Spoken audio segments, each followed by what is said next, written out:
We deploy football. We history, we transfers, we goals, we stats. We hear people again on this new shoot for 2025. Happy New Year to all of the viewers. Thank you for joining me again on this segment. And we're going to be kicking it off with the transfers. Kicking it off right off with Man City. Man City, mind you, they lost Julian Alvarez, or rather sold Julian Alvarez to Atletico Madrid this past summer window with a £77 million price tag. Atletico Madrid were willing to pay it. And when you look at the first half of the season, Man City have been struggling, to say the least. There's a saying that they have, is that a circumstance shows you how a man really is. And we've seen that even Pep Guardiola, as talented as he is, he's really struggled to digest some of these past first half fixtures. They currently sit in 6th place. However, some good news for Man City is that they've signed Omar Mamouche for £80 million, the Egyptian from Frankfurt. He's going to be the backup to Erling Halaand. So it's interesting. We don't really know a lot about Omar Mamouche, especially if you don't watch the Bundesliga, but it's going to be interesting to see how he is going to play in the second half of the season for Man City. But staying with Man City, Erling Halaand, some good news for you people. Erling Halaand has signed a new 9-year contract, people. Yes, 9 years, over £800,000 per week. That makes him officially the highest paid footballer in the world and the highest paid footballer in history, people. 9 years, and that's just minus the add-ons. So Man City really looking clinical in this transfer window. We don't normally see signings of £80 million in the January transfer window, but things are changing, people. Now let's move to Liverpool. Liverpool, who are currently in top place in the Premier League and the Champions League. They're going to lose Virgil van Dijk, or rather, let me put it this way. Virgil van Dijk's contract is up in the summer, as well as Trent Alexander-Arnold and Mohamed Salah. But let me kick it off first with Mohamed Salah. Now, Mohamed Salah is an elite player, to say the least, people. He surpasses Thierry Henry in amount of goals scored in the Premier League, so he's definitely showed how proficient he is at scoring goals, how clinical he is. So the only problem I have with the Mohamed Salah contract situation is that why did Liverpool allow him to get to the final stages without renewing a contract? That's one side of the argument. But the other side, people, he would have demanded something like £600,000 a week playing for Liverpool. Mind you, he is 31 years of age, and you don't really want to be paying a 31-year-old that much money. I mean, at 31 in the Premier League, you're damn near a pensioner, people. So he might be moving to a Saudi club, maybe Al Ahly. They've been touted as signing him. I think it's time for him to move on. I'm just worried about them not selling the likes of Mohamed Salah, as well as Trent Alexander-Arnold. There's been talk of him going to Real Madrid. So it's probably going to happen in the summer, but you never know what's going to happen, people. My only issues with Liverpool: don't let your players reach the final stages of their contract and then other teams are going to sign them for free. You don't want to do that. You could easily make around about 150 million with the likes of Trent Alexander-Arnold and Mohamed Salah, but we're going to see not much happening with Liverpool this particular window. Now we're going to be moving to Arsenal. Arsenal, apparently, according to Fabrizio Romano, they're looking to get Martin Zubimendi. The money was touted to go play for Liverpool. Now with Arsenal, Jorginho and Thomas Partey's contracts are up in the summer, so there's been talk of them offering Takahiro Tomiyasu as well as Jakub Kiwior as part of the deal for Martin Zubimendi, but that's only going to be done in the summer. One thing that Arsenal really need to concentrate on is getting an attacking player. In fact, I'd even say two. With Arteta's time at Arsenal, he's never ever signed a striker, people. That's a bit shocking. He's only signed midfielders, defenders, and a couple of goalkeepers, to say the least. He's never signed an actual pure number 9. So there's been talk of Dusan Vlahovic coming to Arsenal. I mean, it could happen. I give that maybe around about an 80% chance of that happening with the likes of Kolo Muaniayi, the Frenchman who was playing for PSG. He's on loan now to Juventus. Juventus did well to seal that deal with the Frenchman. But that does open a chance for Dusan Vlahovic to move to Arsenal. But Dusan Vlahovic is only some of the names that have been mentioned, with the likes of Benjamin Sesko of RB Leipzig, Victor Gyökeres of Sporting Lisbon, or Sporting CP as they know now, as well as Brian Mbeumo and Cunha. So still around about maybe about 12 more days to go in the transfer window. People will see how Arsenal continue or progress in this window, but they definitely need a striker, and I think that's what they're going to get. If not, I don't see them winning the Premier League.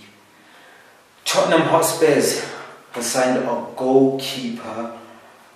I'm a bit surprised with that signing. I didn't think they'd sign a goalkeeper. I felt like the goalkeeper that they already had was still good. Mind you, he is injured. Maybe they could have kept it. Maybe they could have continued on with Fraser Forster, unfortunately. But they felt like there was a need for Ange Postecoglou to get a goalkeeper. And it's been pretty hard for Tottenham, to say the least, with them languishing at the lower part or the lower end of the EPL table. So they definitely need some players to help them. Even in a match against Tamworth in the FA Cup, I watched the match, people, they didn't really look very clinical. But we'll see how their transfer window progresses on. Chelsea, people, Chelsea are looking to sign Garnacho. Napoli did offer £40 million to Manchester United for Garnacho's signature. However, Man United they definitely did decline that transfer offer, looking at around about £70 million for Garnacho. I think that's a bit expensive, but in today's football, you know how it is, people. You got to pay a lot of money for these quality players. However, Chelsea is another destination for Garnacho. Chelsea are really looking to add into their books. The signings of who's that Ukrainian guy? Mudryk. Mudryk has been, I don't want to call him a flop, but he definitely hasn't lived up to the expectation that we expected. However, he is a player from the Ukraine, people. When you look at the Ukrainian league as compared to the Premier League, he is going up a lot of levels. But I feel like Garnacho moving to Chelsea would be a good place for him.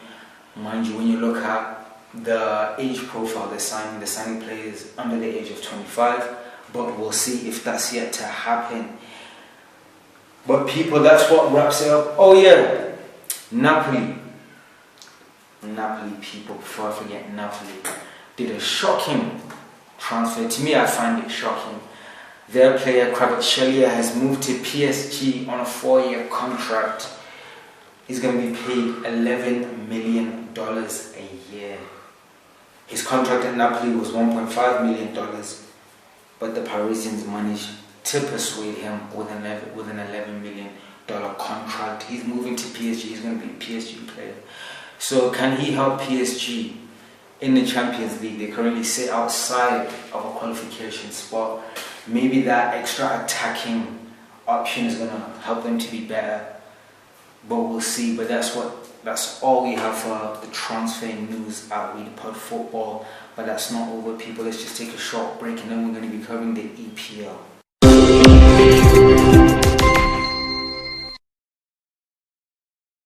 People, now we're going to be covering the EPL, giving you a little update of how the English clubs have performed in this past first half of the season, kicking it off with Liverpool. Let's start with the FA Cup. They won 4-0 against Accrington Stanley, the League 2 based side. They're not far from Liverpool, so it was a comfortable win for them, a 4-0 win.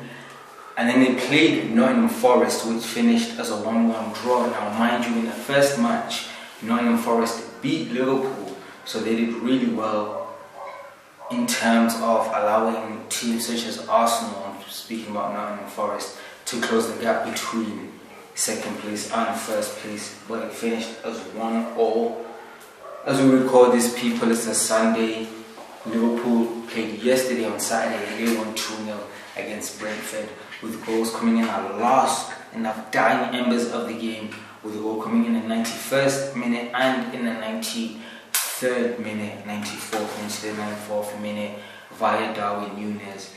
He has, in his time at Liverpool, hasn't really looked.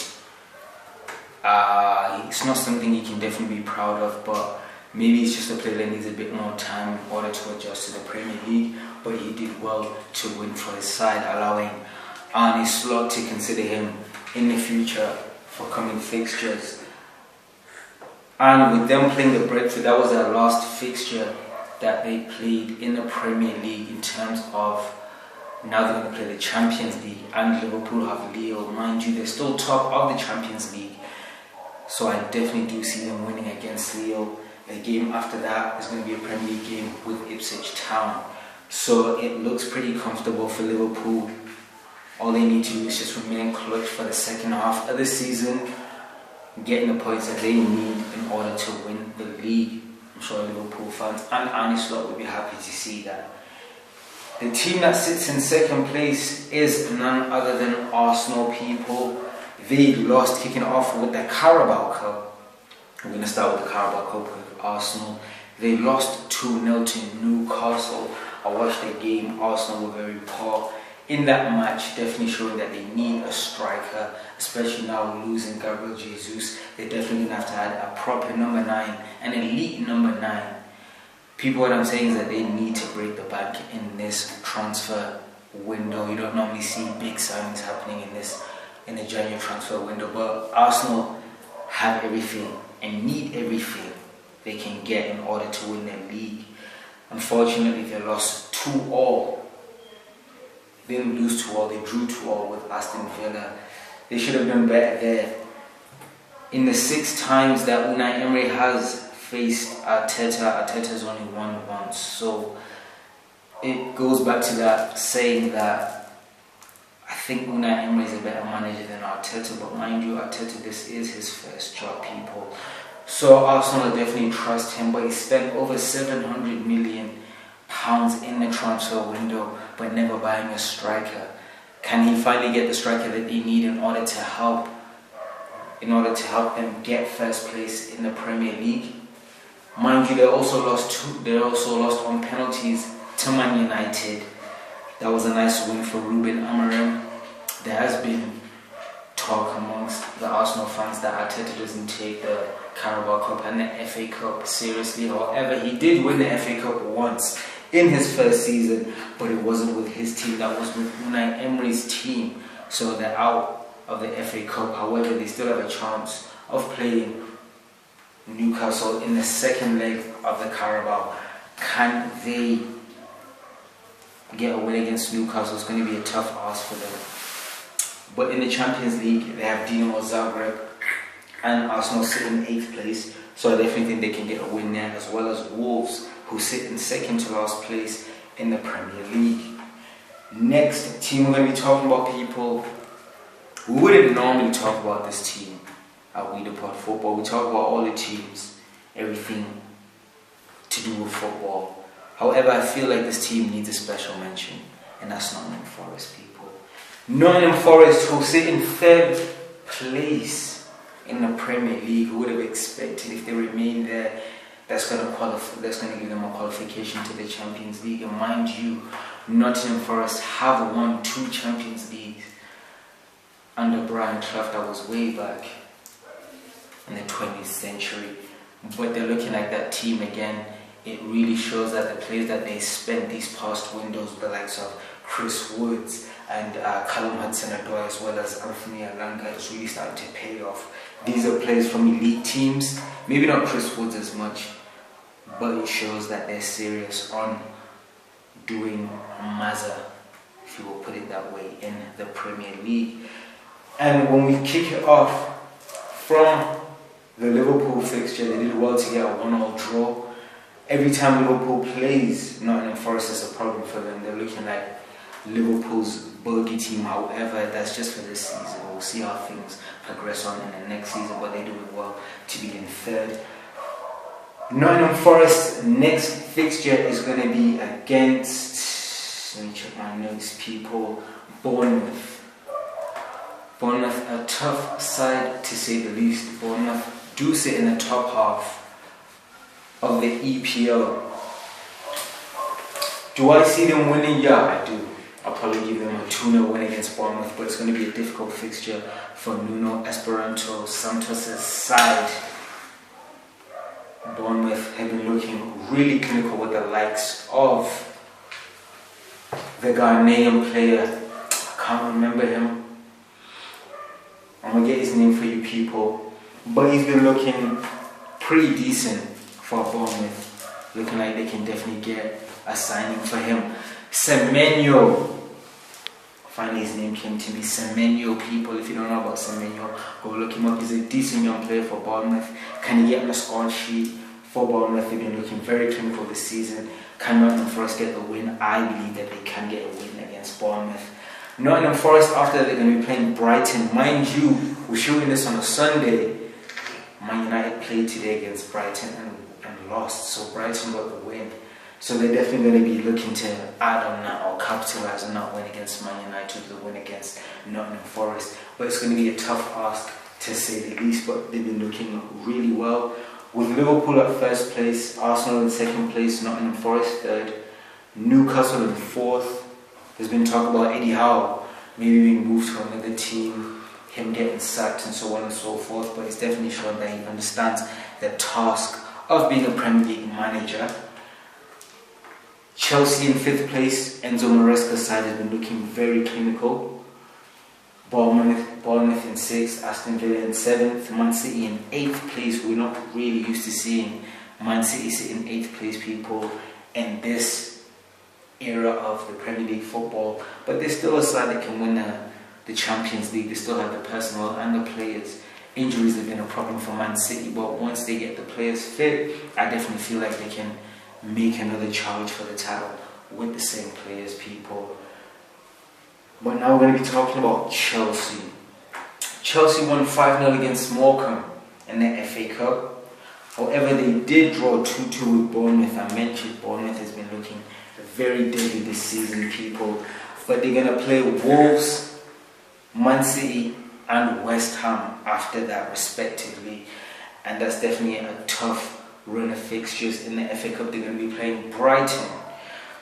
But Enzo Maresca's side has been looking very, very deadly and potent in front of goal. Maybe not the likes of Nicholas Jackson, however, Cole Palmer has been a quality player for them this season. You know, a lot of people are saying that Cole Palmer might be one of the best young players, if not the best young player in England. He's definitely better than Bukayo Saka. And I'm saying that as an Arsenal fan. But hear me out, people. Even Bukayo Saka in his first season, he wasn't in the top scorers list. But Cole Palmer, the former Man City man, has been showing how much of a quality player he is. But it's going to be a tough line of fixtures for them after that. Next team we're going to be talking about is United. United did get the win against Arsenal on penalties. Bayinde had an excellent game. I'd say he was my man of the match. He really kept Man United in that match. Kai Havertz missing 2 open goals, as well as Martin Odegaard missing a penalty. That wasn't fun to see, but like I said earlier, people, it seems like Arteta doesn't care about Carabao or FA Cup matches. However, we're talking about Man United, and I did mention that they lost 3-1 to Brighton. It's a topsy-turvy season for Man United, people. It's an up and down season. It's like a roller coaster. But let's not talk about Man United too much this season. Rather, let's give them until next season. We'll start talking about them then, because it's not really fair on the manager. Even Arteta in his first season, he finished 8th. When he started managing Arsenal, they were in 5th place, but he finished in 8th. So you know he still needs to adapt to the Premier League. However, the upcoming fixtures for United are Rangers in the Europa League. That's going to be an easy win for them, to say the least. Fulham in the Premier League, and then FCSB in the Europa League. And that's going to round it off for all Europa League fixtures for United. But moving to the blue side, the powder blue side of Manchester, to Man City. Man City, now we're going to be starting from the FA Cup game. They won 8-0 against Morecambe. Now a lot of people would know Morecambe, but yeah, Morecambe is I think they were in the 3rd or 4th division in England. They won 8-0. Looking like the Man City that we know. Unfortunately, after that, when they played Brentford in the Premier League, they drew 2-2. Pep Guardiola definitely wasn't happy with that, but again, we understand it's been a tough season for them. In the league, yeah, they have no chance, people. They have no chance in the league. However, they still have a chance in the Champions League. However, mind you, we're shooting this on a Sunday, and they played Sunday against Ipswich. They won 6-0. They did real well to win against Ipswich 6-0, showing that they're still that side. They're just going through, maybe, you know what I think it is? I think the problem with Man City is that people have found them out. All the other teams in the Premier League understand how Man City play, so now they've kind of, how can I put it, they've studied Man City to know how they're going to play them in each game. So I think they definitely need to get maybe some more tactical, I don't know, enlightenment in order to do better in the next season. But I don't feel like it's talk of Pep Guardiola leaving. Pep Guardiola is still a quality manager for Man City. Man City is still a top side, but it's been difficult for them. But their upcoming fixtures is against PSG, Chelsea and Club Brugge. They can definitely get wins, and they will be looking to get wins in those matches. And then finally, people, let's talk about Spurs. There's not a lot to talk about Spurs, people. It's been a tough season for Ange Postecoglou. But it seems as though the Tottenham hierarchy still trusts in the Australians' tactical fortitude, if I can put it that way. They won 3-0 against Tamworth in the FA Cup. However, they only left it until extra time to get goals. I did watch that game, people. However, I will give it to Tamworth. Tamworth were in the 5th division in England. They really, smaller teams, when they play big teams, they look at being like parking the bus, not really looking to exploit the attack as much, mostly exploiting the attack via counter attacks. But they should have done better in that match. They definitely could have won about 6-0, but nonetheless, they got the win against Tamworth. It was a 3-0 win. Then they lost 2-1 to Arsenal. Arsenal could have definitely finished, maybe the match should have finished about 4-1 or 5-1. In my opinion, they missed a lot of open chances. Unfortunately, they lost in that one. And then again against Everton, they lost 3-2. So it's really looking like Ange Postecoglou might be sacked, people. But let me know of your opinions. What you want to talk about in the Premier League when you consider how things are going and what you expect for the second half of the Premier League. Here at We The Pod Football. Thank you for joining me on this segment, people. Here at We The Pod Football, we transfers, we stats, we history, we goals, we pod football.